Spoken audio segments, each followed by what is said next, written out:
ৰাতি শোৱাৰ আগতে সদায় ভাবোঁ ৰাতিপুৱা সোনকালে উঠিম, য়োগা কৰিম।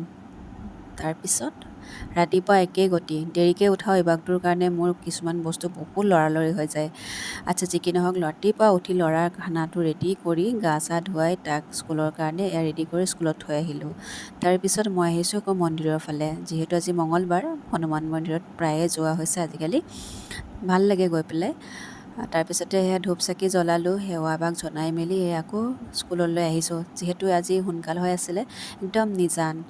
অলপমান দেৰিৰ পাছত ভোক লগাত পুৰি আৰু ৰঙা চাহ একাপ খালোঁ। তাৰপিছতে অলপ পাছত ল'ৰাক স্কুল ছুটি দিলে। যিহেতু এতিয়া সোনকালে স্কুল আৰম্ভ হৈছে কাৰণে সোনকালে স্কুল ছুটিও হয়, বেছি সময় নিদিয়ে বাৰু গৰমৰ কাৰণে। তাৰপিছতে আকৌ আহি থাকোঁতে অৰ্ডাৰ আহিলে, 2টা বজাৰ ভিতৰত অৰ্ডাৰ দিব লাগে। এগালমান অৰ্ডাৰ আছিলে, আচাৰৰ, আমৰ আচাৰ আৰু ভোট জলকীয়াৰ আচাৰ। তাৰপিছত এইখিনি কৰি থাকোঁতে ল'ৰাকো খুৱাই মেলি শুৱাই থ'লোঁ। ল'ৰা শুৱাই মানে কাপোৰখিনি সামৰিলোঁ, মেচিনত আছিলে সেইখিনি ধুলোঁ। ধোৱাৰ পাছত গধূলি সময়ত সোনকালে তাক উঠাই মেলি হোমৱৰ্কখিনি কৰালোঁ, নহ'লে ৰাতি দিগদাৰ কৰে, খেলিব বিচাৰে মানে, ওচৰৰ ল'ৰা ছোৱালী আছে যে। তাৰপিছত হোমৱৰ্ক চোমৱৰ্ক কৰাই মেলি অকণমান পঢ়াই তাক খেলিবলৈ দিলোঁ। তাৰপিছতে জাবৰ জোঁথৰখিনি জ্বলালোঁ, বহুত ডাষ্টবিনত বস্তু জমা হৈ আছিলে।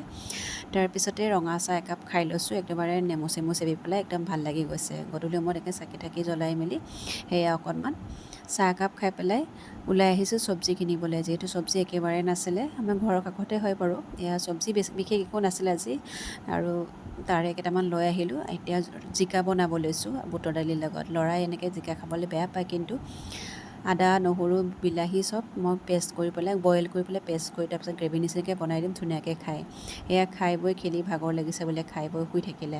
ৰাতিপুৱা বোলো কাইলৈ পঁইতা ভাত খাম, সেইটো কাৰণে আগদিনাখন আজি যোগাৰ কৰি থৈছোঁ পঁইতা ভাত, সেইকাৰণে বেলেগ এটা বনাইছোঁ ভাত। যিহেতু অকণমান গলি গ'লে ভাল লাগে ন, প্ৰায় মই কেৰাটিয়ে খাওঁ, কেৰাটিটো মোৰ ভাল লাগে। তাৰপিছত অৰ্ডাৰ আছিলে সেয়া আচাৰৰ, কাইলৈৰ কাৰণে এদিন পেক কৰি ল'লোঁ। আৰু আলু পৰঠাৰ কাৰণে আলু বইল কৰি থলোঁ। এতিয়া ল'ৰা হৈ গ'ল যেতিয়া ময়ো শুই যাওঁ।